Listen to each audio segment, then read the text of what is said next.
आज का टॉपिक है सपोर्ट और रेसिस्टेंस। ठीक है, देखते हैं कैसे निकाला जाता है सपोर्ट और रेसिस्टेंस। मेन ये है कि आप सपोर्ट और रेसिस्टेंस निकालना मार्केट में चार्ट ट्रेडिंग करने के लिए सबसे बेटर होता है। जैसे कि सबसे पहले हम देखते हैं 5 मिनट के टाइम फ्रेम में। कभी कभी होता क्या है ना, जब आप यूज़ करते हैं तो 30 मिनट, 15 मिनट या 1 आवर, 1 डे सब प्रेफर करता हूँ। मैं प्रेफर करता हूँ कि 5 मिनट टाइम फ्रेम में, किसी भी टाइम फ्रेम में सपोर्ट रेसिस्टेंस बनाने का अलग तरीका होता है। एक ही तरीका सब में काम आता है जो है। ठीक है, सबसे पहले हम देखते हैं जब हम 5 मिनट के टाइम फ्रेम में बना रहे हैं। ठीक है, तो सबसे पहले हम सपोर्ट और रेजिस्टेंस को जानते कैसे हैं। सपोर्ट सपोर्ट जस्ट मीन्स कि जैसे कि हमारा घर का फ्लोर हो गया। ठीक है, हम फ्लोर को जान रहे हैं, जैसे कि हमारा फ्लोर है। ठीक है, जब वो क्या हो गया एक तरह का हमारे लिए हो जाता है, सपोर्ट का काम करता है। वही जैसे हमारी सीलिंग हो गई, वो हमारा रेसिस्टेंस के जैसे काम करने लगता है। ठीक है, और जैसे ही हम सेकंड फ्लोर पे जाते हैं, जो हमारा सेलिंग होता है वो क्या हो जाता है, सपोर्ट पे बन जाता है। और उसका जो सेकंड फ्लोर का जो हमारा सेलिंग होता है वो हो जाता है हमारा रेसिस्टेंस के।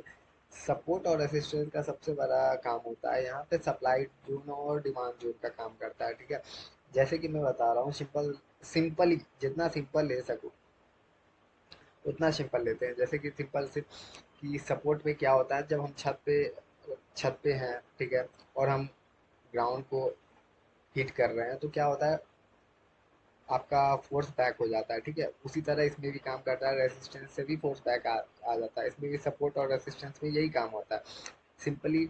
जैसे कि हम सपोर्ट पे यदि कोई चार्ट है और कैंडल आ रहा है तो क्या होता है ना, वहां से बाउंस बैक होने वाला है। तो वो देखना होता है कि वो सपोर्ट जो है स्ट्रांग है या वीक है। ठीक है, और मिनिमम कोशिश करना होता है कि जब आप इंट्राडे में काम कर रहे हो, ठीक है, कैरी फॉरवर्ड नहीं कर रहे हो, लॉन्ग टर्म के लिए नहीं सोच रहे हो, पोजिशनल नहीं सोच रहे हो, तो सिंपल वहां पे क्या करना होता है, दो ही तरीका होता है।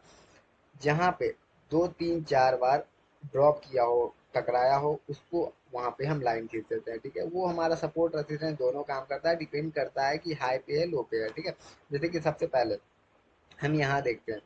ठीक है, ये प्रीवियस डे का चार्ट है। ठीक है, यहाँ पे सबसे पहले देखो, यहाँ पे ये हाई लगाया है। ठीक है, ऑल टाइम हाई है, यहाँ पे कुछ भी नहीं होगा। ठीक है, कहीं ना कहीं देखो, ये जोन देख रहे हो ना, ये जोन कहीं ना कहीं इसके टच है। यहाँ पे अब मार्केट क्या किया, क्लोज हुआ, हाई अपना लगाया है। ठीक है, मार्केट यहीं पर से फॉल कर गया है। ठीक है, क्योंकि ये ब्रेक नहीं कर पाया और ये ऑल टाइम हाई चल रहा है इस कारण से। ठीक है, पहला।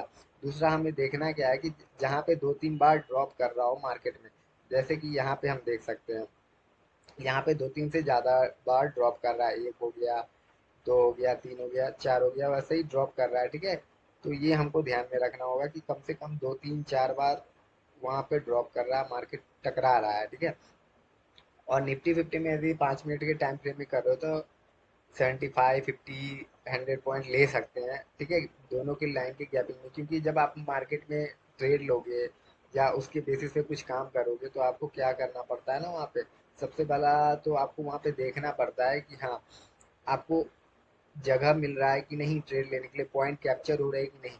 इसीलिए थोड़ा सा डिस्टेंस लेना पड़ता है। ठीक है, तो वो डिस्टेंस कैरी करने के लिए आपको कर सकते हैं ऐसे करके। ठीक है, फिर देखो मैं यहाँ पे देख रहा हूँ लाइन के, फिर यहाँ पे देखो, यहाँ पे क्या है ना, 2 3 ड्रॉप कर रहे हैं लेकिन बहुत ज़्यादा ही बगल हो रहा है। फिर यहाँ पे देखो, यहाँ पे लो लगाया है, उसके बाद यहाँ से बैक हो जा रहा है। देखो, एक लाइन, दो लाइन, यहाँ पे फिर यहाँ पे अच्छा पटका यहाँ। तो ये लाइन ऐसे हम बना सकते हैं, सपोर्ट के काम आता है। वो सपोर्ट भी आ जाता है, ये रेसिस्टेंस भी आ जाता है। ये देखो, यहाँ पे एक ड्रॉप, यहाँ पे एक, यहाँ पे फिर यहाँ पे देखो, फिर यहाँ पे देखो, फिर यहीं पे देखो, अच्छे काम करते हैं ये। प्रीवियस हम देखेंगे तो प्रीवियस में भी काम कर रहे होंगे। ऐसा नहीं है कि प्रीवियस में भी काम नहीं कर रहे होंगे, प्रीवियस में भी काम कर रहे होंगे। ठीक है, तो सपोर्ट और रेजिस्टेंस बनाना सबसे पहला इंपॉर्टेंट हो जाता है। सपोर्ट और रेजिस्टेंस चार्ट रीडिंग करने के लिए सबसे ज़्यादा इंपॉर्टेंट होता है सपोर्ट और रेजिस्टेंस का। ठीक है, और ये हम 5 मिनट में टाइम फ्रेम में कर सकते हैं, 15 मिनट में, 20 मिनट में, 30 मिनट में, जिस टाइम में फ्रेम में करना हो उस सब टाइम फ्रेम में कर सकते हैं। ठीक है, जैसे हम 15 मिनट में देख लेते हैं। ठीक है, ये देखो 15 मिनट में कितना एक्यूरेसी बना है। यहाँ पे देखो ड्रॉप कर रहा है, यहाँ पे देखो कितना। तुम्हें एक लाइन परफेक्ट खोजनी पड़ती है जहाँ पे 2 3 ड्रॉप हो, वो ऑटोमेटिक पीछे वाला चार्ट हमेशा वर्क करता है पुराना चार्ट को लेके। जब ऑल टाइम हाई लग रहा है तब तो नहीं देखते हैं, बट जब पहले वाला देखते हैं तो ऑल टाइम हिस्ट्री जितना भी है ना सब रिपीट करता है। ठीक है, तो मार्केट उसी बेस पे चलता है। देखो, सपोर्ट रेजिस्टेंस कितना अच्छे से काम कर रहा है। इस बस सिंपल लॉजिक में ये सपोर्ट और रेजिस्टेंस ऐसे ही काम करते हैं।